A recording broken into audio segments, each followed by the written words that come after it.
Nomadic Fanatic sold to Bigfoot. He's in Florida with a pocket full of cash. Well, we all know what that means. At least we know why the weather's all screwed up now. The tater's here. God.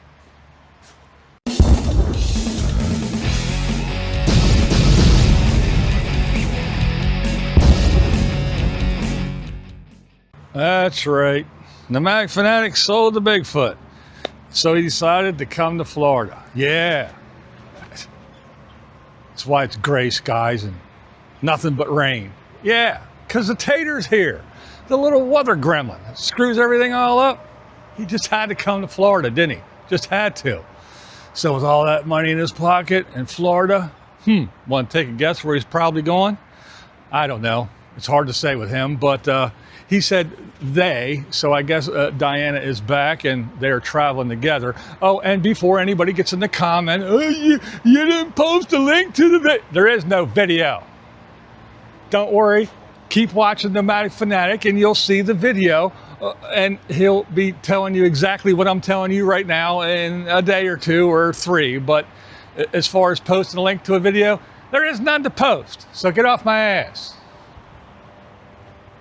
Now, we know that Tater said that he needed to get some money to finish his build because he still needs a lot of stuff. But we know that's not going to happen. And anybody that watches Nomadic Fanatic and follows him, we all know that as soon as he gets money in his hand, he's got to spend it. It's not going to stick around long.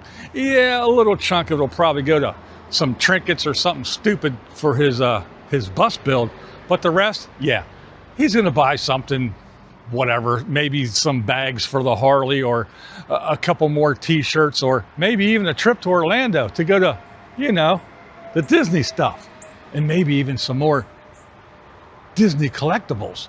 But yeah, that money's going to be gone in a split second because that's the way the Tater does. He does it all the time. And this is going to be no different.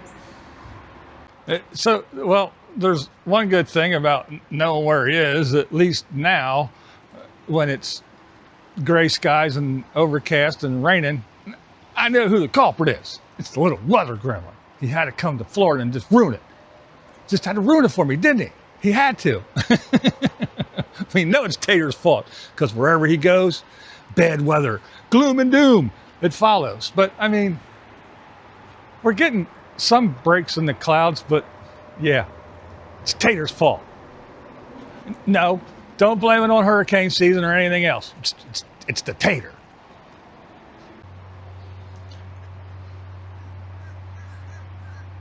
So as you can see, it is, you know, it's not the greatest weather, but it's not too bad for this time of year. So, I mean, we got some gray clouds, we got some blue skies, we got some white clouds. We got a little bit of everything right now. And with the disturbance that was off the coast, that's kind of making its way up north, I don't think it's too bad. And next week, they're calling for pretty nice weather next week. So hopefully, by next week, by Monday or Tuesday, the Tater curse will be lifted. And we can once again say we are in the sunshine state and not deal with the liquid sunshine. And maybe for my last couple weeks here, I can actually go to the pool again and enjoy some of the sun and the beach. So Tater, do what you're going to do and get the hell out of Florida. Now, Tater says that there's coastal flooding. I don't know what he's talking about. I mean, there was some flood watches and warnings and all that good stuff, but I figured since I'm actually here on the coast, on the Space Coast, well, why don't we jump in the old Santa Cruz and go driving along the coast and see all this flooding that Tater's talking about. All right, we are kind of cruising through downtown Melbourne, and we're going to go across the causeway. And so if there's any coastal flooding, this is going to be where it's at. And it goes across the Indian River. Yes, there's a sign that says Indian River. So anybody's going to tell me, that's not the Indian River, it's the intercoastal. Yeah, that's like saying you're not on 95, you're on the interstate. Don't be dumb. Anyway, in other places, there's two. There's the Indian River and there's the Banana River over by Merritt Island. But anyway, we're about to go over the causeway, so over the river onto the little stretch of land, and then the coast is there. So if there is coastal flooding, we're about to see it. All right. We are about ready to go over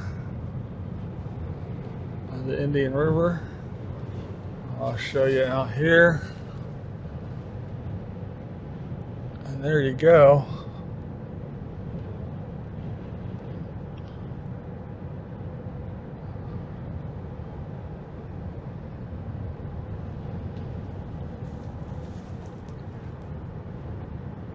There it is. We probably just passed a sign that said what it was, but again, there we go.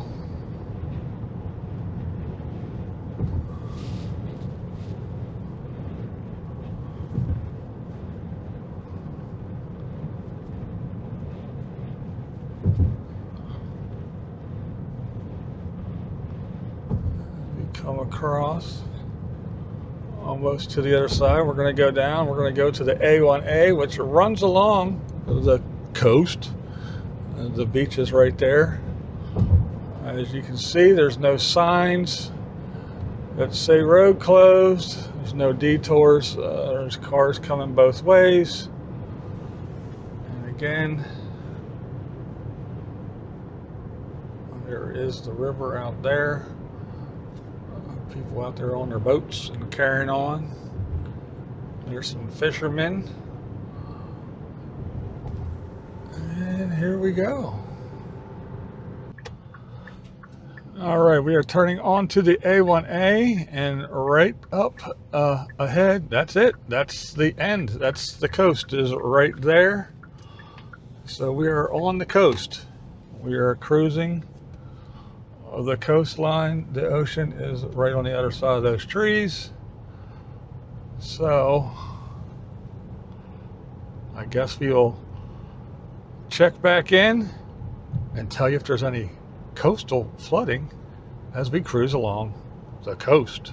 So we drove down the A1A a little ways, and we came over, and we're going to go over to the beach, and we're going to walk through, and I'll show you.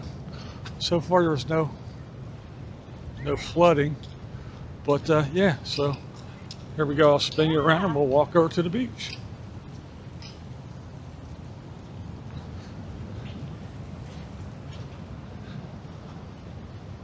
I can see from here that surf looks a little wicked, but we'll go over and we'll check it out. Oh yeah, nice waves.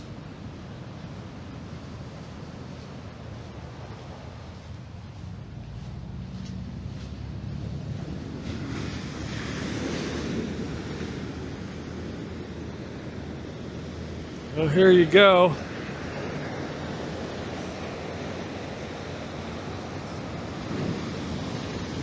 You still got the seaweed and stuff, but yeah.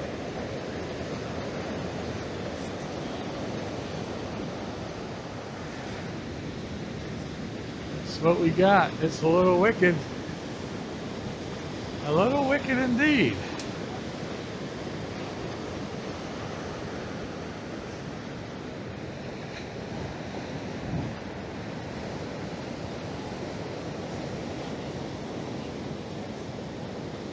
So we're going to get back in the car and we're going to go further on the A1A. We'll go head to the beaches that we were at the other day, down there by Patrick's Air Force Base or Space Force or whatever it's called.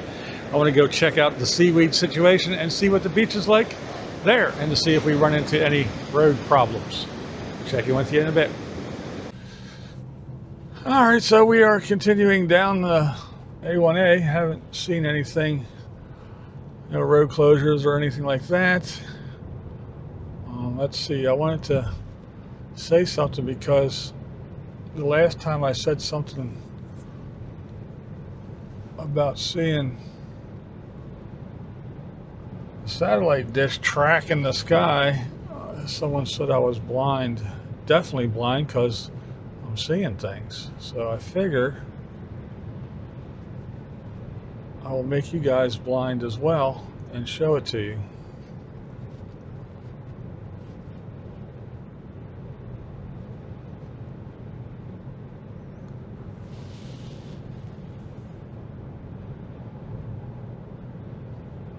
Over there on the left is the Air Force Base, or Space Base, whatever it's called now.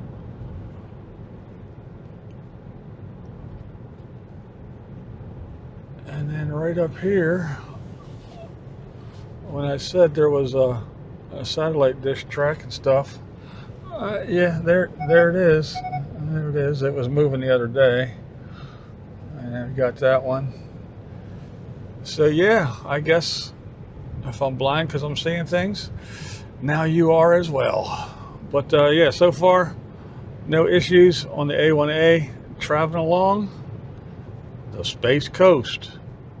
Here we are, we're back at the Hangars Beach where we were the other day. So I want to go check it out today. And so far, like I said, no issues, no problems.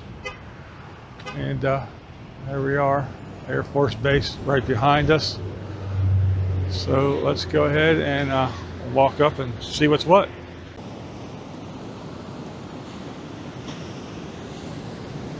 So here it is. This is where we were the other day with all the seaweed washing up.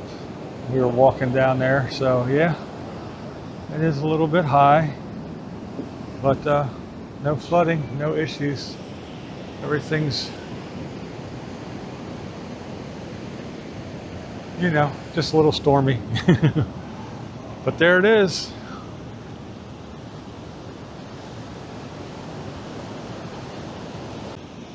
Give you another little view from up here on the boardwalk.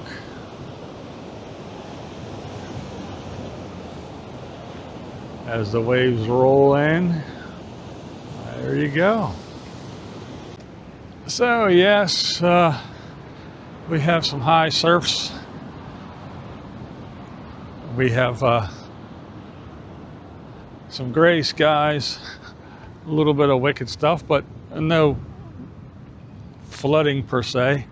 We're still being able to travel wherever, however, whenever. So I don't see an issue so far, but still, Tater, get out of Florida, and then things will go back to normal, you little weather gremlin. What we do here is go back.